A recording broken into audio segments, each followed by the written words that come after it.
Bonjour à toutes, bonjour à tous. Bienvenue à cette présentation du Collège d'ergothérapie de Bruxelles. Je m'appelle Stéphane Camus, je suis coordinateur au sein de ce collège et je vais tenter, au cours des minutes qui vont suivre, de vous présenter les atouts de notre formation qui pourra, je l'espère, vous accueillir, vous ou l'un de vos proches, dès l'an prochain. Nous allons maintenant passer quelques minutes avant d'aborder le contenu plus précis de notre formation, les singularités de notre formation. Nous allons donc passer maintenant quelques minutes pour éclaircir ce qu'est finalement l'ergothérapie. Alors rassurez-vous, ça ne va pas durer trop longtemps. Si les études pour devenir ergothérapeute durent 3 ans, vous pensez bien qu'en quelques minutes, je ne pourrai pas tout synthétiser, tout résumer. Par contre, il me semble important de préciser certains points parce que chaque année, nous rencontrons dans nos auditoires, dans nos classes, des étudiants qui, au bout de quelques mois de formation, se rendent compte que finalement, cette formation n'est pas celle qui leur convient, que ce métier n'est pas celui auquel ils pensaient. Alors l'ergothérapie, c'est une profession à part entière. On a l'impression que l'ergothérapeute fait de tout, mais c'est bien une profession à part entière qui est spécifique et singulière. C'est une profession qui a beaucoup de valeurs humanistes en son centre, beaucoup d'aspects humanistes dans ses fondements, et qui effectivement met au centre de toutes les préoccupations la personne qui est accompagnée. Vous noterez que j'ai parlé de personne et pas de patient. C'est vraiment quelque chose d'important aux yeux des ergothérapeutes et très certainement aux yeux de la philosophie qui est celle de notre école. C'est que la personne qui est accompagnée est bien une personne plus qu'un ensemble de symptômes qui est dans un environnement hospitalier que l'on a envie de limiter au mot patient. Alors l'ergothérapeute ne peut pas tout faire, voilà, il fait déjà beaucoup de choses, c'est sûr, il ne peut pas tout faire et donc c'est également un intervenant de santé qui collabore énormément avec d'autres professionnels de santé. Alors depuis quelques mois, notre union professionnelle, l'UPE, Union professionnelle des ergothérapeutes, a mis en ligne un profil professionnel et ce profil professionnel présente les dimensions du métier. Les dimensions du métier tel qu'il est pratiqué dans notre Belgique francophone et néerlandophone d'ailleurs. Alors ces dimensions, vous pouvez les compter, elles sont reprises là autour de la petite illustration, elles sont au nombre de 10. Alors ça peut paraître beaucoup, c'est surtout révélateur de la richesse du métier d'ergothérapeute, de la richesse des différents actes, des différentes actions, des différentes manières que l'on peut aider la personne qui vit une situation difficile dans son fonctionnement quotidien et donc nos 3 années d'études ne seront certainement pas trop longues pour aborder ces différentes missions bien entendu en ayant à chaque fois, je le répète, au centre de nos préoccupations la personne, ce qui est cher pour elle, ce qui compte pour elle et donc nous voulons à tout prix que cette personne qui doit bénéficier d'un accompagnement, qui doit bénéficier de soins, soit vraiment au centre du processus.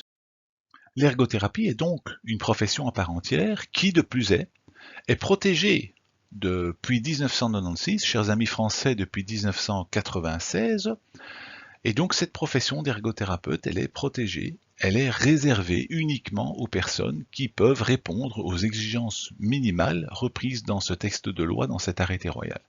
Autrement dit, ne peut se prétendre ergothérapeute, ne peut faire de l'ergothérapie que les personnes qui ont un diplôme qui justifie, qui certifie que cette personne donc est compétente pour la profession en question. Donc c'est bien, cela veut dire qu'il y a une protection de l'emploi, il y a une sécurité d'emploi également, nous le verrons par après, parce que l'ergothérapeute est présent dans énormément de structures différentes et dans chacune de ces structures auprès de patients qui ont énormément de besoins différents. Donc ça, c'est tout de même quelque chose d'assez important, d'assez essentiel à souligner également. Je ne vais pas revenir maintenant sur tout ce paragraphe-ci qui finalement est la définition de l'ergothérapeute. Je vais l'illustrer dans les quelques slides qui suivent. Simplement, sachez que l'ergothérapeute peut en effet intervenir dès que une personne rencontre des difficultés de fonctionnement dans son quotidien. Lorsque je pense au quotidien, je pense inévitablement à la vie à la maison. Et donc c'est clair, l'ergothérapeute, même si on pense à lui dans des structures de soins, de type hôpitaux, cliniques, polycliniques, par exemple des EHPAD en France, des maisons de repos et de soins en Belgique, eh bien l'ergothérapeute peut être présent dans des tas d'endroits différents. Ce qui nous intéresse finalement en tant qu'ergothérapeute, je vous l'ai dit, c'est la personne que l'on accompagne. Et la personne que l'on accompagne ne présente pas ces difficultés de fonctionnement qu'à l'hôpital.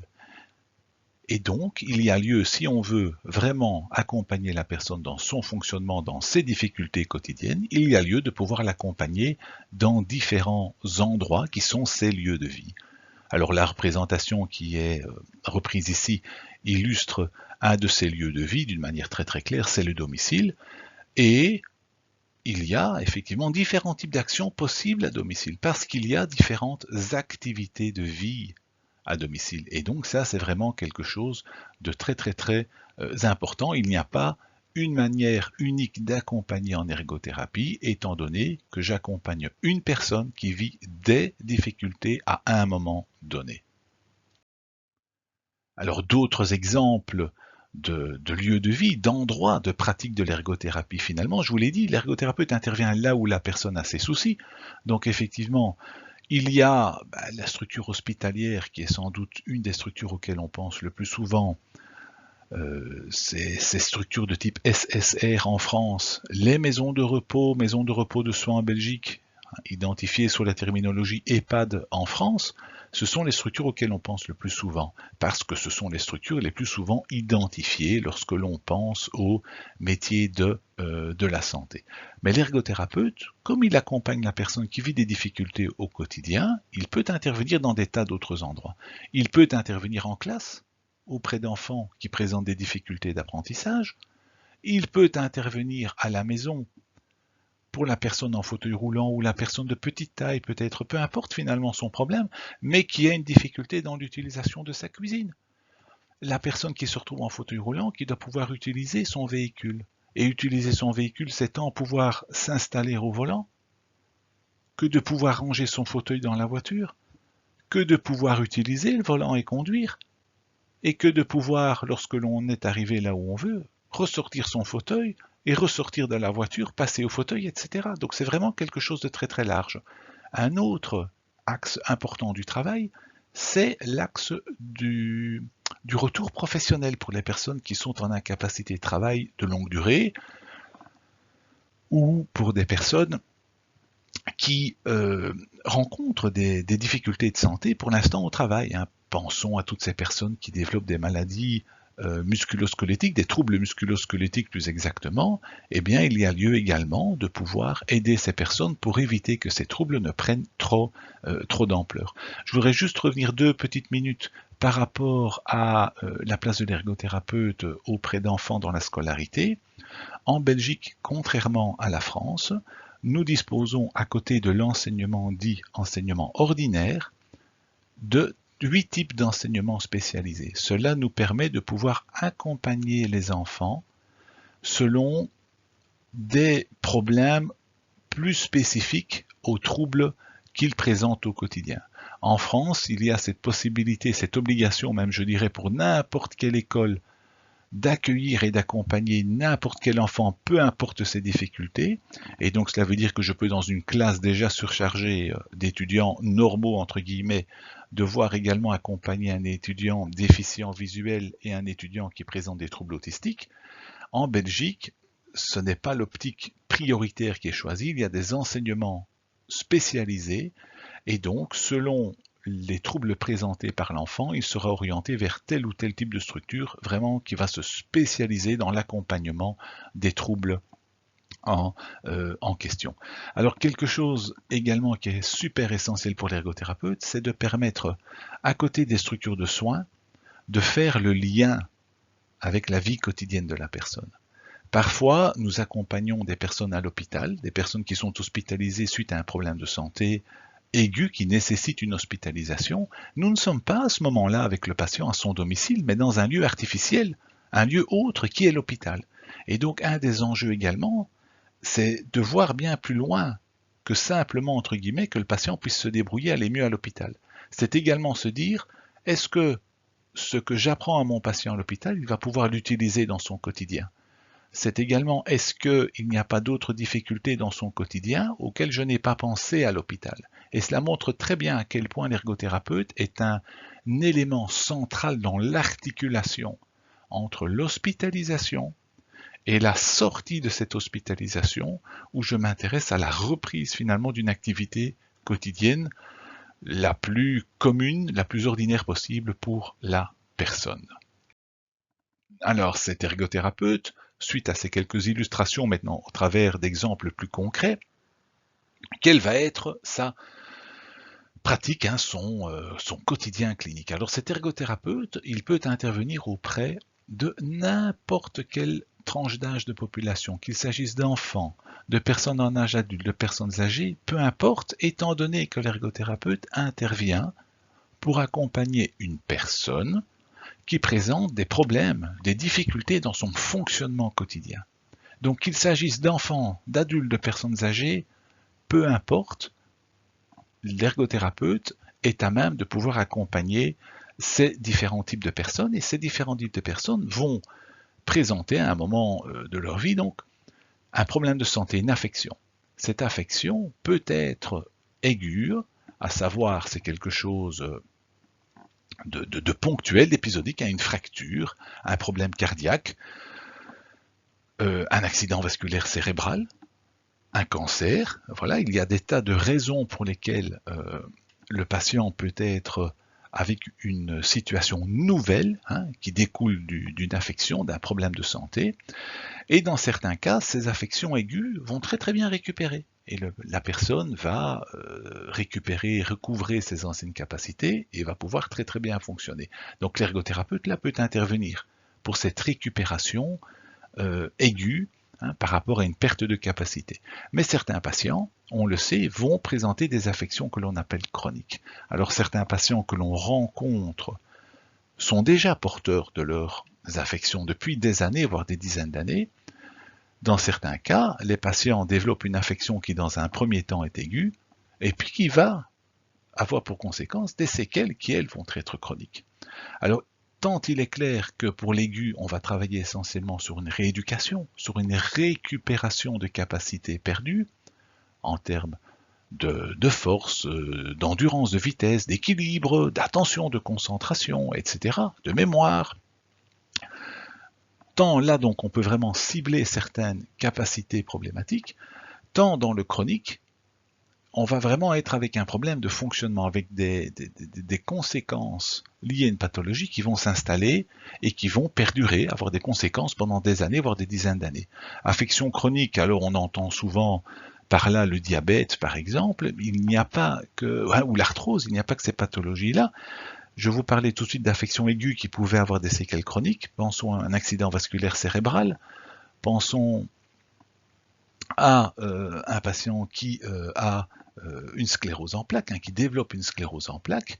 Il est clair que dans un premier temps, le problème est aigu, il est ponctuel, il vient d'arriver, mais il arrive effectivement que la personne garde, dans les deux exemples que je viens de donner, des paralysies pendant des années, voire des dizaines d'années. Donc il est clair que quelqu'un qui fait un accident vasculaire cérébral ou qui a un gros traumatisme de la route à 25 ans peut potentiellement vivre 60-70 ans avec ces difficultés avec elle. Et donc là, il s'agit réellement non plus de s'intéresser à une récupération de capacité, mais réellement à une possibilité d'accompagner la personne dans un objectif de lui permettre de pouvoir vivre au quotidien pendant ces dizaines d'années avec ces difficultés, avec ces conséquences qui l'accompagnent. Autre particularité de l'ergothérapeute, je vous l'ai dit, il intervient dans ce que l'on va appeler les lieux de vie, donc à côté de cet hôpital par exemple. Les lieux de vie, évidemment, il faut comprendre par là les domiciles. là où vivent les personnes, et donc il est clair, dans l'exemple de mon patient qui a une paralysie consécutive à un accident vasculaire cérébral, il pourrait avoir des difficultés pour se rendre à l'étage. Dans certains cas, certains de ces patients pourraient, parce qu'ils développent trop de dépendance suite à leur pathologie, ou pour d'autres raisons, décider d'aller en maison de repos et de soins, en EHPAD. Et il se fait dans ce cas-là que cet endroit devient, par la force, le nouveau domicile de la personne, et là l'ergothérapeute a énormément de travail aussi. Dieu sait à quel point ces maisons de repos sont faites d'une manière semblable pour tous les résidents. Chaque occupant a le même espace-chambre avec la même disposition de mobilier, le même lavabo, etc. Or, je vous le dis, pour l'ergothérapeute, l'essentiel, c'est la spécificité de chaque personne. Autrement dit, là, l'ergothérapeute va pouvoir avoir une action également sur cette manière de fonctionner dans cet environnement nouveau. Je vous l'ai dit, l'hôpital, bien entendu, dans certains cas, la personne passe la moitié de sa semaine dans ce qu'on appelle un centre de jour. Elle va trop bien que pour rester hospitalisée, mais nécessite encore beaucoup de soins. Eh bien, il y a des structures où le patient va passer 3, 4, 5 demi-journées par semaine pour une rééducation plus intensive. Vu le temps qu'il y passe, cela devient également un lieu de vie, bien entendu, pour lui. L'enfant et l'école, bien entendu. J'aurais pu rajouter encore à ces lieux de vie, l'endroit où on passe le plus de temps en journée, en semaine, c'est l'endroit de l'activité professionnelle. Donc vous voyez, il y a vraiment plein d'endroits dans lesquels l'ergothérapeute peut jouer un rôle important pour permettre d'accompagner cette personne dans son projet personnel. Et donc cet ergothérapeute peut tant agir sur le problème que présente la personne, sur son problème de santé, que sur ses répercussions. Et donc c'est ce que l'on voit ici avec nos 3 mentions sur la personne, sur les habitudes de vie, sur l'environnement. Tantôt l'ergothérapeute peut intervenir, peut agir, je dirais, sur la personne. C'est ce qu'on appelle clairement la rééducation, agir sur les capacités. Mais dans certains cas, imaginons la reprise professionnelle, peut-être que l'ergothérapeute va devoir apprendre à la personne à faire l'activité professionnelle autrement, en mettant des pauses, par exemple en devant faire les choses d'une manière un petit peu plus différente. Et donc là, clairement, il y aura une modification du déroulement de l'activité, de l'habitude de vie. Mais l'ergothérapeute est également celui qui va permettre de dire, mais tiens, mon patient il est en fauteuil roulant, cette imprimante, elle est totalement inaccessible là où elle est. Et donc si je veux qu'il retourne au travail, il va falloir modifier l'environnement, l'architecture. Il va falloir sensibiliser les collègues, etc. Et donc on a également un axe sur l'environnement.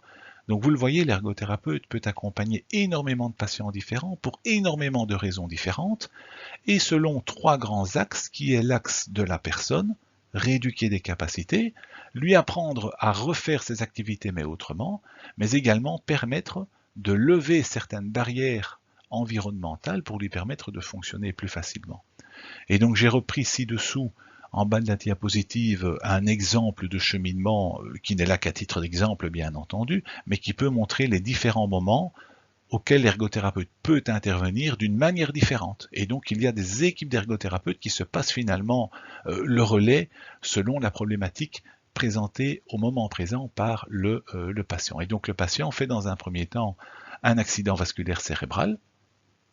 Donc c'est un épisode aigu, c'est une affection aiguë qui se traduit certaines conséquences. Donc la personne présente des troubles de la mémoire et des problèmes de force. Alors ces éléments-là peuvent être travaillés, c'est le travail sur la personne, peuvent être accompagnés en ayant des exercices bien spécifiques qui visent ces capacités-là en question. Alors on peut se poser la question, étape suivante, tiens, ces difficultés de force et de mémoire, quelles sont leurs implications sur le quotidien du patient. Et là, on se rend compte que finalement, c'est peut-être plus sensé de travailler ce manque de force dans l'activité qui pose souci à la personne, à savoir la marche. On pourrait travailler la force en laissant la personne au lit, on pourrait travailler la force en la mettant dans des activités qui ont du sens pour elle. C'est là que l'ergothérapeute intervient également. Il n'est pas tout de cibler l'incapacité. Un des axes essentiels également, c'est de se dire, vu que la personne est au centre de mes préoccupations, en quoi est-ce que ces difficultés la dérangent dans son quotidien et qu'est-ce que je peux mettre en place comme activité, comme exercice, qui aura du sens pour la personne et qui va lui permettre de travailler ces capacités-là. Et donc, on se rend compte effectivement que ces capacités problématiques ont des répercussions au quotidien, notamment en termes de difficultés de marche, et la personne, en plus, à cause de ses problèmes de mémoire, se perd dans les couloirs. Elle ne sait plus où il faut tourner, elle ne sait plus où elle est, etc. Il y a un moment où ces affections aiguës ne vont peut-être pas récupérer, vont devenir chroniques, et va se poser la question de l'avenir. Là, l'ergothérapeute également peut avoir un rôle. Est-ce que, avec ma connaissance de la personne, je pense que ce patient peut rentrer à la maison, ne peut pas rentrer à la maison, est trop bien tout de même que pour être placé en institution, mais ne va pas assez bien que pour être seul à la maison, et donc il y a des tas de questions pour lesquelles on va effectivement devoir se poser la question, notamment des aidants. Et là également, l'ergothérapeute peut intervenir. L'ergothérapeute n'intervient pas qu'avec des personnes qui présentent des affections de santé. Il s'agit de former les aidants à récupérer leurs proches souffrant à la maison. Et bien là, l'ergothérapeute peut également intervenir en termes de formation de ces aidants, d'accompagnant de ces aidants. Voilà, après avoir passé ces quelques premières minutes à vous présenter dans les grandes lignes ce qu'est l'ergothérapie, ce que peut faire un ergothérapeute. J'espère ne pas avoir été trop long, mais j'espère également vous avoir, au travers de ces quelques exemples, montré ce qui dans cette profession semble des points importants pour nous. Je vais maintenant passer quelques temps à un petit peu plus préciser la singularité de notre cursus, de notre volonté d'accompagner au mieux les étudiants à nouveau dans leur construction professionnelle. Nos étudiants se construisent professionnellement. Pour ce faire, nous ne voulons pas, nous ne sommes vraiment pas des fervents défenseurs de la pensée unique. Et donc, nous allons présenter à nos étudiants dès le début de la première année.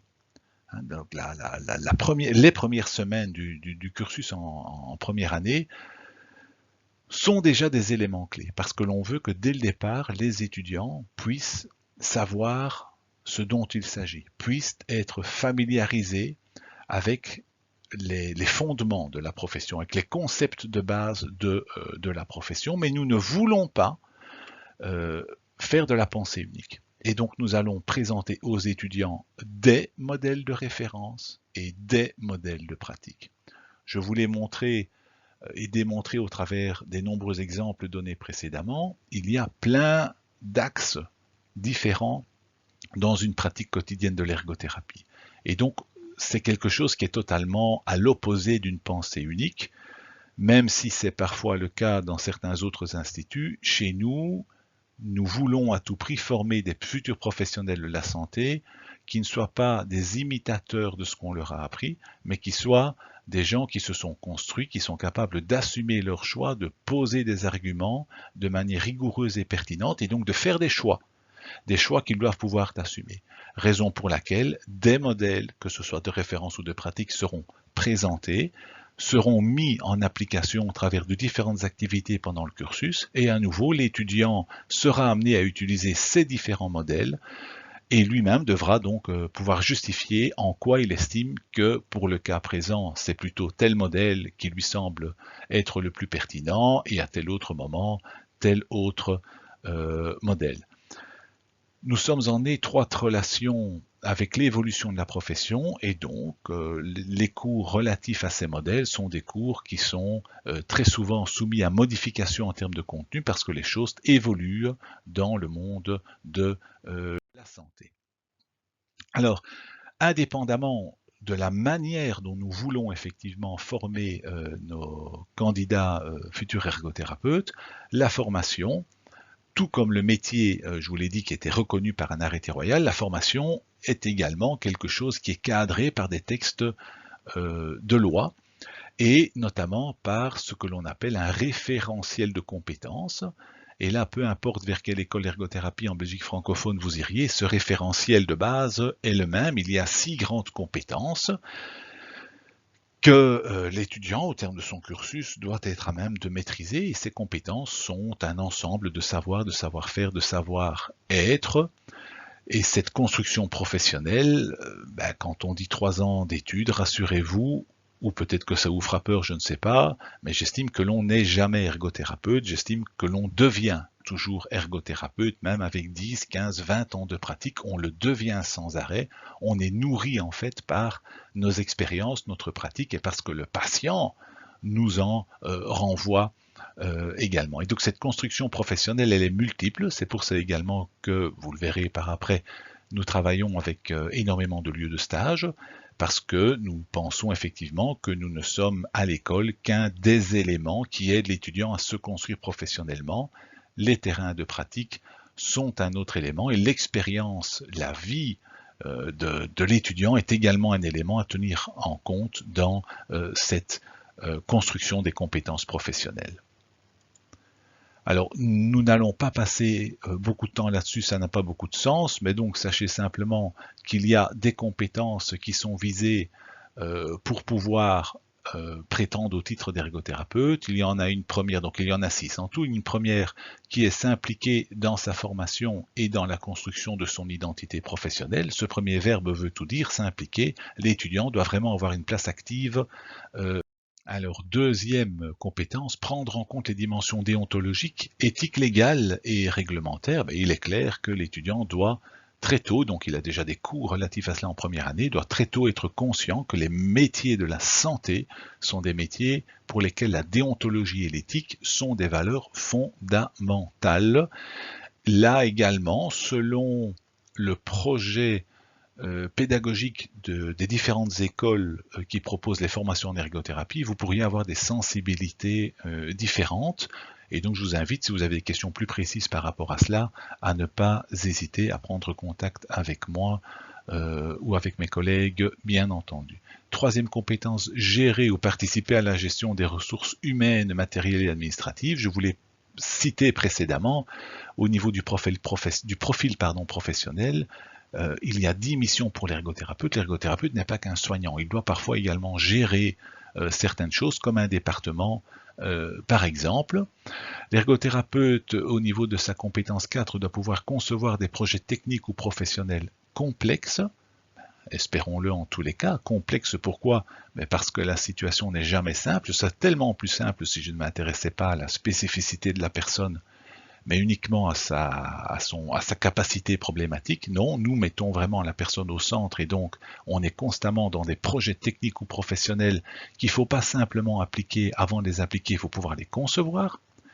Il faut évidemment, je vous l'ai dit également, assurer une communication professionnelle, tant avec le patient qu'avec les aidants, la personne, les aidants, mais également les autres intervenants de l'équipe de soins. Et il y a évidemment cette question en 6e compétence, des activités spécifiques à son domaine professionnel, c'est comment je me situe moi en tant qu'ergothérapeute dans les activités que je fais pour la personne que j'accompagne. Alors, au niveau de l'architecture de formation, il est clair que l'on est sorti de la logique d'avoir un enseignement purement transmissif. Nous voulons ne pas simplement remplir la tête de nos étudiants, mais nous voulons, au travers de nos activités d'enseignement, pouvoir leur permettre d'apprendre des choses, et pas simplement de retenir des choses. Donc l'étudiant est vraiment, tout comme la personne le sera quand on sera ergothérapeute, pour nous enseignants en ergothérapie, l'étudiant est vraiment au centre, et les choses doivent être mises en place au niveau des activités d'enseignement pour lui permettre d'apprendre. Alors, apprendre, c'est quelque chose d'important. L'ergothérapie, je vous l'ai dit, c'est une profession à part entière également. Et donc, il y a, tout au long de la formation, je ne vais pas revenir en détail là-dedans, si vous avez des questions, n'hésitez pas à me les poser. Il y a dans notre grille de formation, étalée sur 3 ans, quoi qu'on pourrait encore en reparler également de longs moments, il ne faut plus penser en formation qui dure X années, mais plutôt qui dure un certain nombre de crédits, quitte à ce que ces crédits soient étalés sur 4 ans ou sur 5 ans dans certains cas. C'est vraiment ça l'essentiel, c'est d'avancer à son rythme. Il y a pendant cette formation donc des cours qui ont une importance plus ou moins importante que d'autres. Il y a ce que l'on appelle des co-requis. Des co-requis, ce sont des cours que l'on demande à l'étudiant de prendre ensemble, de prendre en même temps à leur programme, parce que ces 2 cours-là, ou ces 3 cours-là, ou ces groupes de cours-là, sont étroitement liés. Et donc on veut s'assurer qu'il avance d'une manière la plus cohérente, la plus pertinente possible.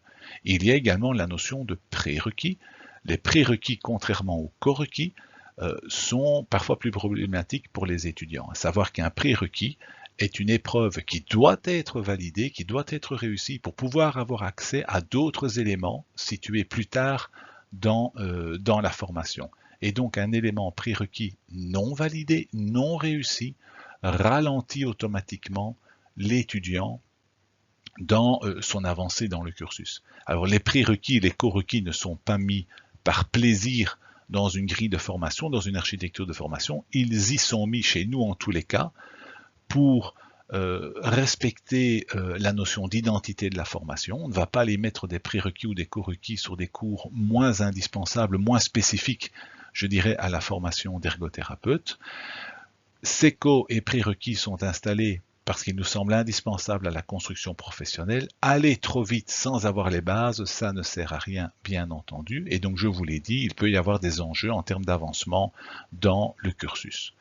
Alors, notre enseignement, il y a effectivement des cours qui sont en auditoire et ces cours-là sont des cours qui sont beaucoup plus souvent des cours théoriques où on est beaucoup plus vers des apprentissages par cœur. L'anatomie, il n'y a pas de secret, il faut connaître le nom des os, le nom des muscles, le nom des articulations par cœur. Voilà. À côté de ça, il y a des cours en plus petite classe et des cours en atelier pratique. Typiquement en auditoire, donc ce sont des groupes uniques. En première année, c'est plus ou moins 120, 130 étudiants.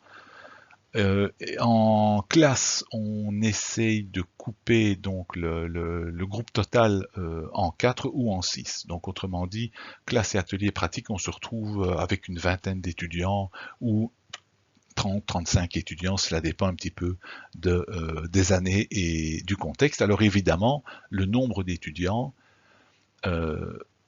est quelque chose qui est choisi selon la manière dont on veut faire apprendre les choses. Et ce n'est pas l'inverse. Donc on ne va pas faire apprendre les choses selon le nombre d'étudiants que l'on a. Ce serait prendre le problème à l'envers. Nous estimons que certains éléments de la formation sont essentiels, nécessitent d'être en plus petits groupes, et donc pour ces cours-là, on fera des plus petits groupes. Certains cours sont purement du par cœur et on se rapproche sans doute du transmissif, même si on accorde une importance à chaque étudiant tant que possible pour s'assurer qu'il apprenne, il est clair que pour ces cours-là, on peut plus facilement s'orienter vers des cours en auditoire. Sachez encore que pour les cours essentiellement pratiques, mais également certains autres cours en auditoire, il y a des présences qui sont obligatoires et au-delà d'un certain nombre d'absences à ces cours dits obligatoires, à présence obligatoire en tous les cas, pardon, il y a dans certains cas l'impossibilité pour l'étudiant de présenter l'épreuve d'examen. Et donc pour des cours de pratique, s'il est trop souvent absent, il les recommencera automatiquement l'année prochaine parce qu'il ne sera même pas accepté à l'examen. Les stages, quant à eux, sont répartis sur la deuxième et la troisième année du cursus, avec tout de même quelques introductions, je dirais, aux stages en première année, nous le verrons par après, sous forme d'activités d'intégration professionnelle. Alors, par rapport à l'architecture de la formation, le contenu des cours en tant que tel, vous avez ici sur la droite de la diapositive une représentation de cette architecture qui reprend donc grossièrement les 3 années, je vais dire, de formation, avec des blocs plus ou moins importants que d'autres, peu importe. Si vous deviez avoir des questions plus précises par rapport à cela, n'hésitez pas à prendre contact avec moi, et cette architecture sera de toute manière beaucoup plus facilement accessible et beaucoup plus agréable à consulter et à lire sur les sites des 2 hautes écoles qui codiplôment le collège d'ergothérapie.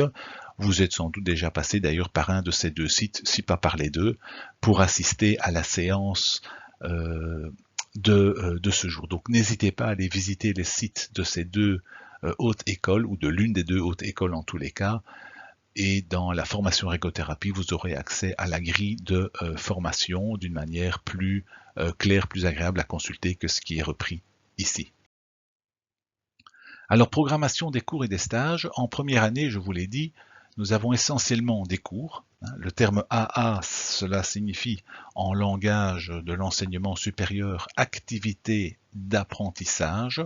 C'est ce que l'on a encore envie d'appeler des cours. Mais le mot activité d'apprentissage est quelque chose de plus orienté sémantiquement en tous les cas vers la volonté de faire apprendre des choses aux étudiants et pas simplement leur faire retenir des choses. Donc cette première année, j'ai 90, 90 à 95% à 95% de l'année remplie d'activités d'apprentissage, certains donc en présentiel, d'autres pas en présentiel. Et les deux petits traits bleus repris sont en fait les moments dans la formation de cette première année où sont prévues ces fameuses introductions au stage, ces activités d'intégration professionnelle. Alors il y a une première partie de première année qui va s'arrêter à la fin décembre, c'est ce qu'on appelle le premier quadrimestre. Les évaluations de ce premier quadrimestre ont lieu début janvier. Commencera alors une deuxième partie de première année, de février jusqu'à mai, et il y aura des examens en juin. Je ne vais pas revenir sur la particularité des différentes sessions, etc. Si vous avez des questions particulières par rapport à ça, n'hésitez pas à m'en référer, à me poser ces questions-là. Simplement, un petit point que je vais rajouter, le passage en école supérieure étant quelque chose de totalement nouveau pour les étudiants, le législateur a prévu que les épreuves non validées de première partie de première année, donc outre le fait de les présenter en janvier, on peut également les représenter en juin et éventuellement en deuxième session en septembre. Donc pour ces premières activités d'apprentissage, pour cette première partie de première année uniquement, pour les étudiants inscrits en première année, il y a finalement 3 possibilités de valider les cours. Alors, en deuxième année, il y a également une première partie d'année, un quadrimestre, qui est représenté uniquement par des activités d'apprentissage, et il y a, au milieu de la deuxième partie de la deuxième année, 4 à 5 semaines de stage, où là, l'étudiant, effectivement, n'est plus du tout à l'école, il est dans un lieu de stage, avec évidemment des contacts et un suivi de l'école, bien entendu, mais là, il est vraiment en pratique. Et la troisième et dernière année, eh bien, 80 à 90, à 90% de l'année, l'étudiant n'est plus à l'école, il est en stage. Alors, deux petites particularités. Je vous parlais il y a quelques minutes des prérequis, des co-requis. Pour avoir accès au stage de troisième année, le stage de deuxième année doit être validé, ce qui est tout à fait logique. Donc, si ce stage-là n'est pas validé et que tous les cours de première et deuxième sont déjà validés, ben, l'étudiant va être embêté parce qu'il ne pourra pas accéder au stage de troisième. Et donc, il refera une deuxième année uniquement pour les stages de deuxième année et éventuellement pour quelques cours de troisième année. Et deuxième élément important également, vous avez vu à côté de la mention stage en troisième année, il y a deux petits astérisques. Nous avons également la possibilité de proposer aux étudiants des opportunités de stages internationaux, notamment de type Erasmus.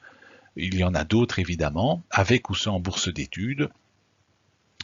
Tout cela sera présenté en temps voulu aux étudiants, mais ces stages internationaux de longue durée, parce qu'il s'agit ici en début de troisième année d'un stage de 9 à 10 semaines, ces stages de longue durée à l'étranger, on ne les prévoit, sauf quelques exceptions, on ne les prévoit qu'en début de troisième année. Parce qu'on veut à tout prix garder nos étudiants à proximité de l'école pour la fin de la troisième année, parce qu'il y aura là des activités de retour de stage à l'école pour leur permettre de préparer au mieux leurs épreuves terminales, donc de fin de troisième année. Permettre à des étudiants d'être loin de l'école en fin de troisième année, c'est risquer de les envoyer dans le mur parce qu'ils rateront énormément d'activités qui ont lieu à l'école pour les préparer aux activités de fin d'année. Alors au niveau des collaborations, le Collège d'ergothérapie aime s'entourer d'acteurs qui seront des acteurs que l'on veut intéressants et pertinents pour accompagner l'étudiant dans sa construction professionnelle. À ce titre, nous travaillons avec beaucoup de lieux de stage et je vais ici attirer votre attention sur un mot que j'ai repris sur cette diapositive, c'est le mot partenaire, partenaire de stage. Nous ne voulons pas simplement envoyer nos étudiants en stage.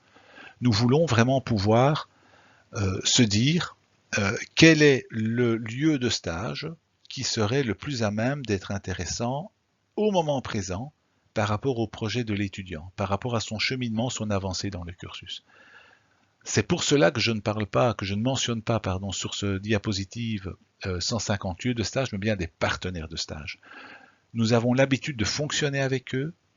Chaque année, nous les rencontrons une ou deux fois afin d'identifier notamment leurs forces et leurs faiblesses, histoire de pouvoir vraiment bien connaître l'endroit et les manières de fonctionner des ergothérapeutes qui vont recevoir, qui vont accompagner nos étudiants en stage pendant plusieurs semaines, voire plus d'un mois. Donc vraiment, cette optique partenariat est quelque chose de super important. Le collège d'ergothérapie, c'est aussi des collaborations, des publications scientifiques, des orateurs à des journées d'études, hein, donc notamment au Conseil supérieur de la santé, hein, le CSS, l'équivalent français de la HAS, la Haute Autorité de Santé, mais également l'INAMI. Des collaborations, des publications professionnelles. Il y a 2 ans, le collège d'ergothérapie a accompagné une étudiante dans la réalisation d'un article professionnel qui est paru dans le recueil annuel d'ergothérapie et qui a d'ailleurs été récompensé la meilleure publication, voilà, pardon, francophone de l'année. Donc voilà, c'est quand même quelque chose d'intéressant. Le collège d'ergothérapie, c'est également donc des orateurs à des journées d'études nationales, internationales, à des congrès également. Le collège d'ergothérapie, c'est aussi le développement de nouveaux projets. Alors il y a 2 projets qui nous tiennent vraiment à cœur.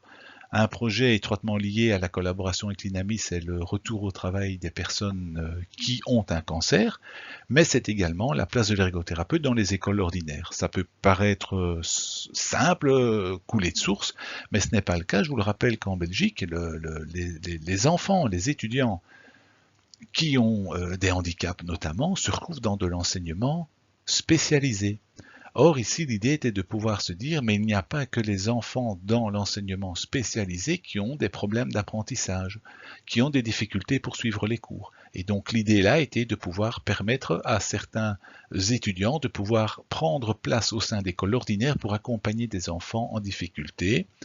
Et c'est quelque chose qui marche très très bien et qui donc perdure maintenant depuis quelques années et que nous continuons de développer sans cesse. Et donc, en juin, je vous disais que l'ergothérapeute pouvait être actif en dehors des structures hospitalières. L'ergothérapeute peut être actif en dehors de sa blouse blanche également. Il est au contact de la personne dans son contexte de vie, au moment où elle rencontre ses problèmes et voit à ce moment-là ce qu'elle peut proposer pour l'aider dans ses problèmes, pour aider peut-être également les enseignants à mieux faire vivre leur enseignement auprès de ces étudiants pour lesquels l'accès à l'information se fait parfois de manière différente. Et le collège ergothérapie, pardon, c'est également une ouverture, une large ouverture à l'international. Nous y reviendrons dans quelques minutes. Sachez par exemple que nous prévoyons pour janvier 2021, une journée internationale francophone qui aura lieu au sein de notre école. Le collège d'ergothérapie, c'est également une formation qui veut à tout prix permettre à ces étudiants, même s'ils ont des difficultés, de pouvoir continuer à étudier, de pouvoir ne pas être lâchés, de pouvoir finalement être au cœur de ces difficultés, de pouvoir construire quelque chose. Il y a au sein de l'école ce que l'on appelle le service d'aide à la réussite, le SAR. C'est un dispositif pédagogique de soutien aux étudiants, hein, comme le titre ici l'indique sur la diapositive. C'est pour t'accompagner vers ta réussite. Donc l'idée est très très claire. L'étudiant va vers sa réussite et nous sommes là pour l'accompagner là-dedans. Nous n'allons pas faire à sa place, nous n'allons pas faire pour lui. Nous allons l'aider à faire, hein, à avancer dans ce cursus pour qu'il puisse aller vers cette réussite. Et c'est vrai que le cheminement dans l'enseignement supérieur est très très très souvent semé d'embûches. Alors il ne s'agit pas de rattrapage, il s'agit d'avoir la possibilité de présenter à ses étudiants des ateliers formatifs qui vont lui permettre de développer certaines compétences, qui vont lui permettre lui-même d'utiliser certains outils pour mieux s'en sortir dans sa formation, dans sa construction. Alors l'idée à nouveau, c'est d'être réactif aux demandes des étudiants. Autrement dit, ce service est disponible pour tous les étudiants, mais on ne va pas les obliger à venir.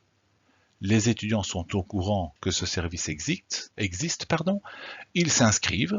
Une fois qu'ils s'y sont inscrits, ils viennent ou ils ne viennent pas, c'est pas un souci. À nouveau, c'est un outil qui est à leur disposition. On ne veut pas faire les choses à la place de l'étudiant, on met à sa disposition des outils qu'il va pouvoir utiliser s'il le veut.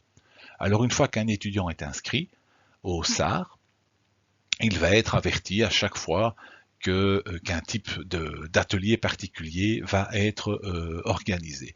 Alors on demande à ces étudiants évidemment de s'inscrire à ces ateliers, non pas pour prendre note des présences, certainement pas, mais simplement pour pouvoir construire au mieux l'atelier. Si un atelier est organisé et réfléchi pour 20 personnes et qu'il y a 50 personnes qui débarquent le matin même, ça va être totalement infaisable et ingérable, le dispositif n'aura pas été conçu pour. Autrement dit, le fait de demander aux étudiants de s'inscrire au préalable permettra à cette cellule du SAR de pouvoir proposer un atelier le plus cohérent, le plus pertinent possible, compte tenu des objectifs et compte tenu du nombre d'étudiants qui seront présents. Mais donc j'insiste bien, ce n'est pas du rattrapage, c'est vraiment un atelier où on va présenter aux étudiants des outils, des modules de formation où ils vont apprendre différentes compétences pour mieux s'en sortir dans cet enseignement supérieur. Un autre élément très important est ce que l'on appelle le décret inclusion. Chaque étudiant a le droit de pouvoir s'inscrire dans cet enseignement supérieur malgré ses difficultés. Alors, il est clair que certaines difficultés seront telles que la pratique de l'ergothérapie sera rendue impossible. Cela étant, l'ergothérapeute est tout de même un acteur qui, je vous l'ai dit depuis le départ, s'intéresse à permettre à la personne de réaliser le mieux possible ses activités quotidiennes. Et donc, des choses seront mises en place effectivement pour permettre d'accompagner les étudiants dans leurs difficultés. Et donc, des étudiants qui rencontrent des difficultés particulières, et malheureusement actuellement le décret, donc c'est légal, oblige qu'il y ait une étiquette médicale là derrière. Mais donc cet étudiant peut faire part à la commission inclusion de son désir de la rencontrer pour présenter ses difficultés. Et pourquoi? C'est pas pour simple plaisir, c'est parce que l'on va pouvoir permettre à ces étudiants un plan d'accompagnement individualisé, un PAI. Donc non seulement les contenus de cours, par exemple, peuvent leur être proposés d'une manière différente, mais surtout les évaluations, les examens peuvent prévoir ce que l'on appelle des aménagements raisonnables. Donc ça, c'est vraiment quelque chose de très très très important. C'est une des valeurs essentielles au sein du collège d'ergothérapie et au sein de la haute école d'ailleurs. Et pour la petite histoire, sachez que nous avons par exemple diplômé un étudiant qui a fait tout son cursus en fauteuil roulant. Et nous sommes également pas de diplômée une étudiante qui a de gros troubles visuels. Donc voilà, l'idée n'est pas d'empêcher l'accès à un cursus à des étudiants parce qu'ils sont porteurs de telle ou telle difficulté. L'idée est de se dire, avec ces difficultés, qu'est-ce que je peux mettre en place pour permettre à cette personne de fonctionner au mieux. Alors attention, ne me faites pas dire ce que je n'ai pas dit. Parfois, évidemment, le problème est tel qu'il sera impossible d'atteindre les compétences minimales pour pouvoir être ergothérapeute, mais en tous les cas, cela permet également à l'étudiant de cheminer et d'avancer dans sa problématique personnelle. Donc cette commission inclusion, au travers de ce décret inclusion, c'est vraiment quelque chose de super important, mais là aussi, c'est aux étudiants à se faire connaître. Et il y a des délais qui leur seront présentés en début d'année, bien entendu. Il y a des délais, on ne se fait pas connaître au mois de mai, pour des difficultés de santé qui demandent des aménagements d'examen d'examen au mois de juin. Donc il y a des dates bien précises.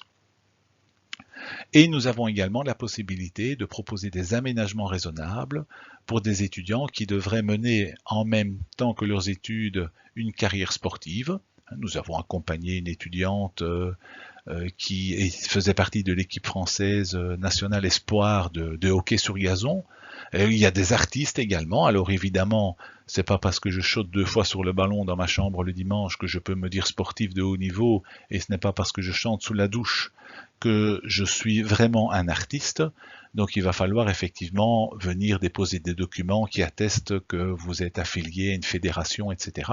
Mais là également, l'on peut imaginer des aménagements. L'étudiante, en l'occurrence, qui faisait partie de l'équipe nationale française de hockey, a pu avoir une session d'examen déplacée parce qu'elle avait des entraînements pour un championnat d'Europe.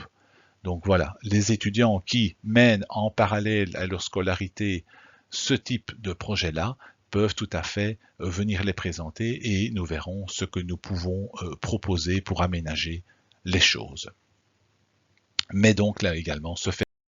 Autre élément dont nous sommes très fiers au sein du Collège Ergothérapie, c'est l'opportunité que nous pouvons donner à beaucoup de nos étudiants de partir faire une expérience, que ce soit des cours ou des stages, ou des cours et des stages, à l'étranger, que ce soit dans des pays francophones ou pas. Donc je vous l'ai déjà dit il y a quelques minutes maintenant, cette opportunité de mobilité internationale est essentiellement située au niveau de la formation début de 3e année. Parce que envoyer les étudiants en stage à l'étranger pour leur premier stage, c'est pas toujours évident non plus. Et trop tard dans la 3e année, ben, on va faire rater pas mal d'exercices et de retours à l'école qui préparent aux épreuves terminales. Donc vous avez ici sur la diapositive quelques exemples de pays avec lesquels nous fonctionnons de manière plus ou moins régulière. Dans certains cas, il y a des bourses, dans d'autres cas, il n'y en a pas. Ce n'est pas nous qui choisissons cela à nouveau. Ces bourses, ces possibilités de bourse pour aller étudier ou faire du stage à l'étranger, elles sont réglées par certains textes légaux qui n'émanent pas de l'école, mais auxquels nous devons nous plier. Et nous accompagnons avec grand plaisir des étudiants, qu'il y ait possibilité de bourse pour l'étudiant ou pas d'ailleurs. L'idée de pouvoir à nouveau l'accompagner dans son projet de construction professionnelle. Et un autre élément vraiment super important dont je peux vous parler également parce que c'est moi qui en suis référent, c'est l'accès à ces stages de mobilité internationale, ces stages Erasmus. Contrairement à d'autres instituts, je ne veux pas qu'au sein du collège, ce soit les meilleurs étudiants qui aient le droit de partir. Je trouve qu'on part en mobilité internationale pour être meilleur et pas parce qu'on est les meilleurs. Et donc, nous avons 27 demandes pour partir à l'étranger, nous allons tout faire pour accompagner ces 27 demandes dans leur singularité. Il y en accepte, peu importe, mais nous allons tout faire pour accompagner chaque étudiant dans son projet. Alors évidemment, le projet doit être dessiné déjà pendant la 2e année, et donc il faudra que l'étudiant, étant donné que ce stage international se passe en 3e année, il faudra que l'étudiant réussisse sa 2e année. Et donc il arrive qu'effectivement, parfois des étudiants en plus grande difficulté ne partent pas en mobilité internationale. C'est pas parce qu'on ne l'a pas voulu, c'est parce qu'eux n'ont pas réussi leur session d'examen, bien entendu. Mais à partir du moment où quelqu'un est éligible administrativement pour partir en mobilité internationale, peu importe ses résultats scolaires, bien entendu, l'idée est que cette mobilité internationale puisse l'aider dans sa construction professionnelle. Et pour la petite histoire, il n'est pas du tout rare d'avoir des étudiants qui reviennent de cette mobilité internationale en ayant déjà une offre d'emploi. Vous dire à quel point les choses se passent bien chez nous.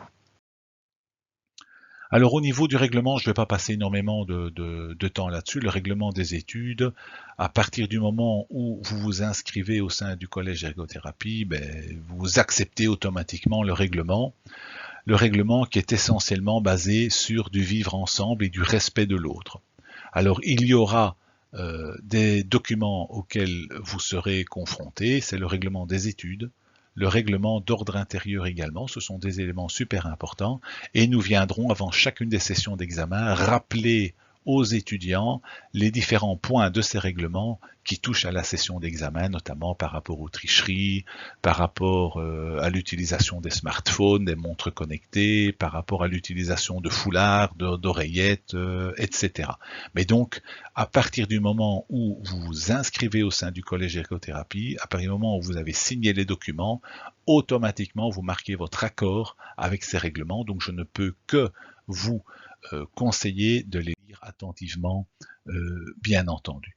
Bon, voilà quelques points essentiels qui reviennent chaque année par rapport à l'utilisation des téléphones, smartphones, des enregistreurs, l'utilisation d'Internet, des SMS, etc. Évidemment, tout cela est interdit durant les cours. On n'enregistre pas les profs non plus à l'insu de leur plein gré, comme dirait l'autre. On demande également aux étudiants d'afficher clairement leur carte d'étudiant lorsqu'ils sont dans le bâtiment, non pas à nouveau pour les fichiers, mais pour pouvoir identifier si des gens sont dans le bâtiment et qu'il n'est rien à y faire.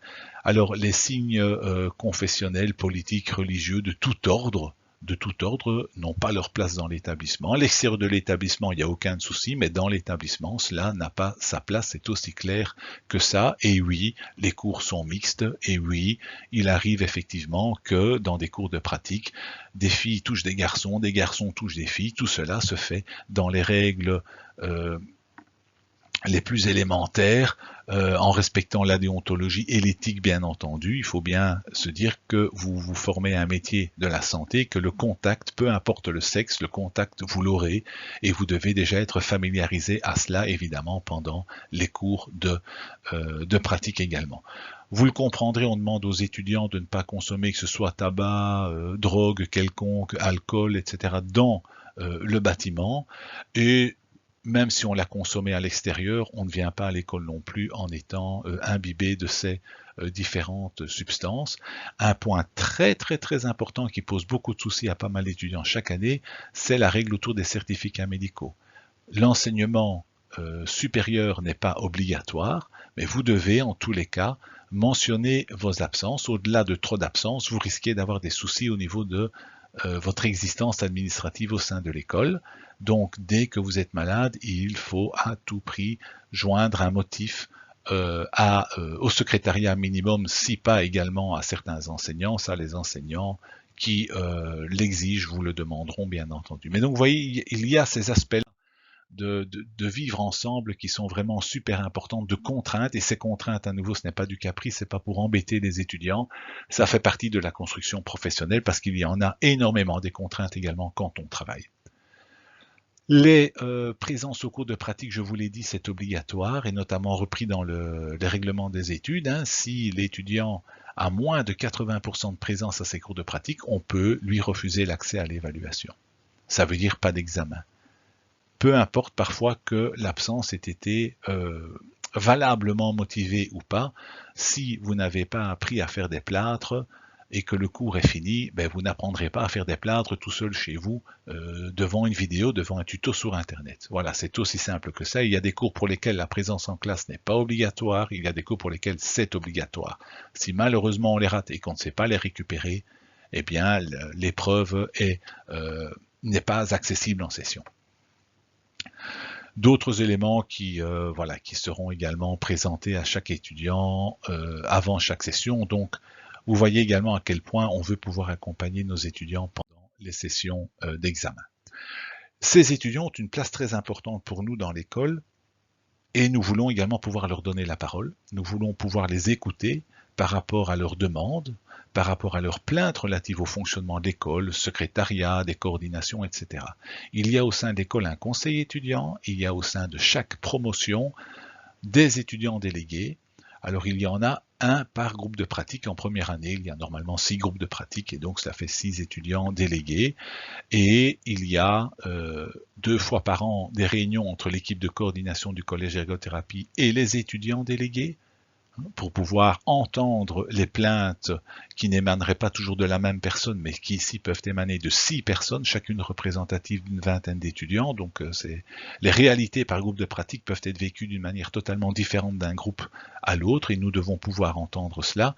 Et il y a également 2 réunions par an où les délégués sont également invités à faire part de leurs questions aux directions de l'école. Au niveau de la communication avec les étudiants, devenir un futur acteur de la santé, c'est également utiliser des outils de communication rigoureux, pertinents, valables.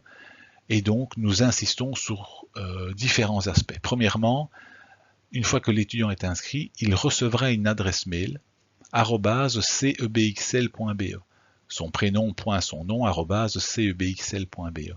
Le nom de ce domaine-là est super important, c'est le collège ergothérapie bien entendu. Une fois que l'étudiant est inscrit, il n'y a plus que cette adresse-là qui compte.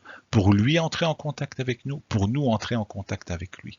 Autrement dit, les adresses minouche65@hotmail.com et compagnie, pour nous envoyer un certificat médical, ça ne sera pas accepté. Ce sera automatiquement versé dans les spams et le mail n'arrivera pas. Donc ça, c'est quelque chose d'absolument indispensable, c'est l'utilisation de l'adresse mail professionnelle de l'étudiant. Tout comme vous devrez le faire plus tard quand vous travaillerez, vous aurez une adresse mail proposée par votre employeur. Autre système de communication, nous avons mis en place au sein du collège d'ergothérapie des valves électroniques. Ces valves électroniques, ce sont des pages Google qui nous permettent de communiquer très vite avec nos étudiants.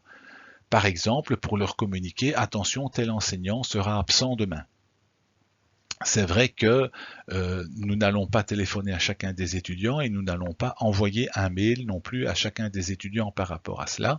Et donc nous demandons à tous les étudiants d'aller consulter ces valves électroniques.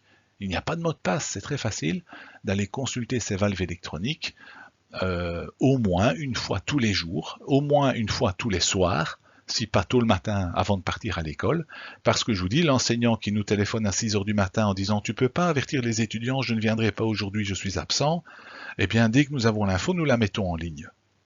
Donc l'étudiant qui ne va pas consulter ça, s'il y a des changements à l'horaire, eh bien il risque de passer à côté d'informations assez intéressantes, assez embêtantes à d'autres moments bien entendu. Donc ce sont vraiment les deux grands outils de communication, l'adresse mail professionnelle et les valves électroniques du Collège d'ergothérapie de Bruxelles.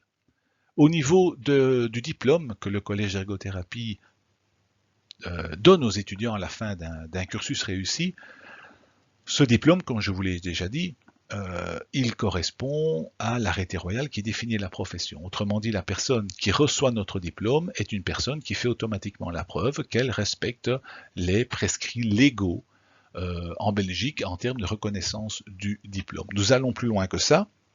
Notre diplôme, en plus donc de répondre aux exigences belges, répond également aux exigences de la Fédération mondiale des ergothérapeutes. Autrement dit, notre diplôme peut être reconnu dans l'entièreté des pays qui reconnaissent les exigences de la Fédération mondiale des ergothérapeutes. Alors, il n'y en a pas plusieurs des fédérations mondiales, il n'y en a qu'une. Autrement dit, tous les pays, quelque part, qui reconnaissent une fédération mondiale des ergos, eh bien, c'est celle-là qu'ils reconnaissent. Cela étant, il peut arriver que dans certains pays, ils aillent un petit peu plus loin que ces exigences de la Fédération mondiale. Et ça, nous n'avons aucune prise là-dessus, évidemment. Et donc, il se peut qu'un étudiant qui a étudié chez nous veut aller pratiquer dans un autre pays, que ce soit en Europe ou ailleurs. Il se peut que cet autre pays, lorsque l'étudiant en question demandera son équivalence, il se peut que cet autre pays lui dise « Écoute, il te manque un stage peut-être dans ce domaine-là, il te manque tel complément, etc. » Et donc il est tout à fait possible qu'en allant demander son droit de pratiquer dans un autre pays avec votre diplôme belge, on vous dise qu'il y a une petite mesure transitoire de stage en général à faire. Donc ça, nous n'avons aucune prise là-dessus. C'est avec le pays local que vous devez vous disputer, c'est pas avec nous, c'est eux qui veulent aller encore plus loin que ce qu'il ne faut. Et très souvent, c'est uniquement des fins protectrices pour permettre à leurs diplômés territoriaux d'accéder en premier aux offres d'emploi disponibles. Et donc pour ce faire, ils ralentissent au maximum la possibilité de diplômés extraterritoriaux de venir sur le marché. Nos étudiants du collège d'ergothérapie, si vous en connaissez, c'est peut-être, enfin, chaque année c'est le cas de personnes qui viennent à nos journées portes ouvertes, parce que bon là ils ont entendu parler du collège d'ergothérapie par des personnes qui ont étudié chez nous notamment. Eh bien nos étudiants, une fois diplômés, sachez-le, dans les 4 mois en général ils ont du boulot. Il y en a beaucoup qui ont déjà du boulot qui leur est promis pendant leurs études. Et trouver du travail à l'étranger ne pose vraiment aucun souci. Et je vous dis, le collège d'ergothérapie a cette chance quelque part d'être assez bien reconnu, et c'est une des raisons pour lesquelles un diplôme du collège d'ergothérapie va être embêtant pour la France, parce qu'un employeur français préfère en général, et ça c'est eux qui nous le disent, hein, bon voilà, c'est pas nous, préfère engager un diplômé du collège d'ergothérapie qu'un diplômé d'une école française d'ergothérapie. Voilà, c'est une des réalités aussi, mais sachez donc que la France, quelque part, va tenter de ralentir un petit peu votre arrivée sur le marché pour pouvoir promettre aux diplômés locaux d'avoir un boulot avant vous. Voilà, nous approchons de la conclusion après 1 heure déjà d'écoute attentive, j'espère sans vous avoir trop embêté. L'ergothérapie, donc, je vous l'ai dit, c'est une profession à part entière. Vous l'avez vu, c'est sans doute un des plus beaux métiers du monde, avec celui d'enseignant, hein. Et quand on a la chance d'être ergothérapeute et enseignant comme moi, on a la chance d'avoir les deux plus beaux métiers du monde, avec des étudiants au quotidien qui viennent nous secouer, nous bousculer comme il faut. C'est vraiment quelque chose d'idéal. Mais je voudrais tout de même revenir sur cet élément de départ où je vous disais que certains étudiants, après quelques mois dans la formation, se rendaient compte que finalement l'ergothérapie c'était pas fait pour eux. Une partie de ces étudiants sont en fait des étudiants qui sont inscrits en ergothérapie parce qu'ils n'ont pas été tirés au sort dans d'autres filières, nommément en grosse partie la kinésithérapie, et donc se disent voilà, je n'ai pas été tiré au sort pour la kinésithérapie et je n'ai pas envie de perdre un an, je vais aller m'inscrire en ergo et on verra bien ce qu'il en est et je retente le tirage au sort l'année prochaine. Sachez que c'est un très mauvais calcul, parce que pour nous, chaque étudiant assis dans la salle est un étudiant qui vient pour apprendre le métier d'ergothérapeute. Et donc si vous n'avez pas cette motivation au départ, ça va très mal se passer pour vous, pas pour nous, mais pour vous, parce que vous allez être complètement largué. Et il y a un second souci avec ça, c'est que non seulement vous risquez d'être largué, mais en plus vous risquez de rater beaucoup de cours.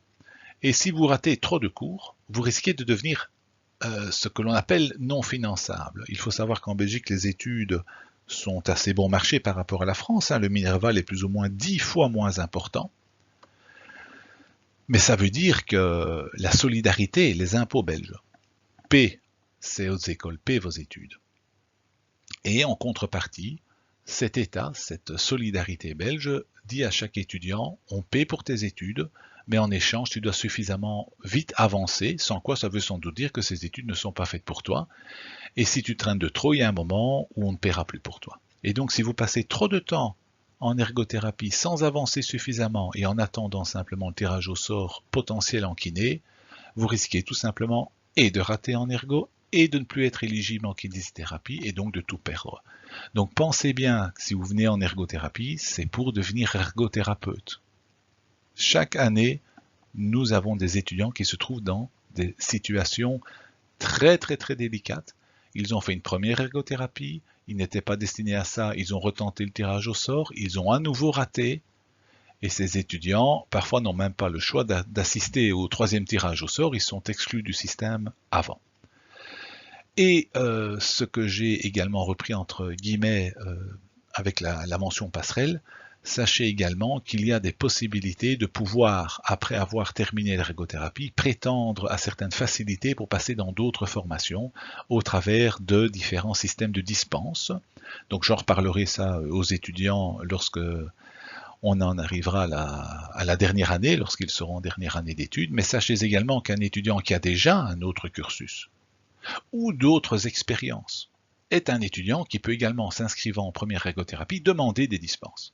Alors quand je parle d'autres expériences, on pourrait imaginer un étudiant qui a été faire 6 mois aux États-Unis pour apprendre à parler l'anglais, par exemple. Eh bien, nous avons en ergothérapie en première année un cours d'introduction à l'anglais scientifique.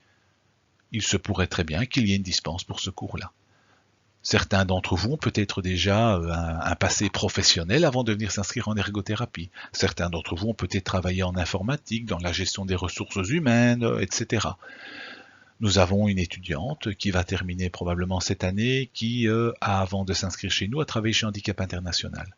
Eh bien, au travers de son expérience professionnelle, elle peut également prétendre à des dispenses. Mais là, à nouveau, toutes ces informations seront données aux étudiants en début d'année et c'est à eux de faire toutes les démarches pour avoir droit à ces différentes dispenses. Voilà, nous arrivons à la fin de cette présentation. Je vous remercie sincèrement, vivement pour votre attention. J'espère avoir répondu à pas mal des questions que vous vous posiez. J'espère avoir pu effacer certaines interrogations. Je vous remets également sur cette diapositive les adresses internet des 2 hautes écoles qui codiplôment au sein du Collège d'ergothérapie de Bruxelles. N'hésitez pas à poser les questions qui vous resteraient. J'espère pouvoir y répondre d'une manière la plus claire possible. Je vous souhaite une très bonne fin de journée.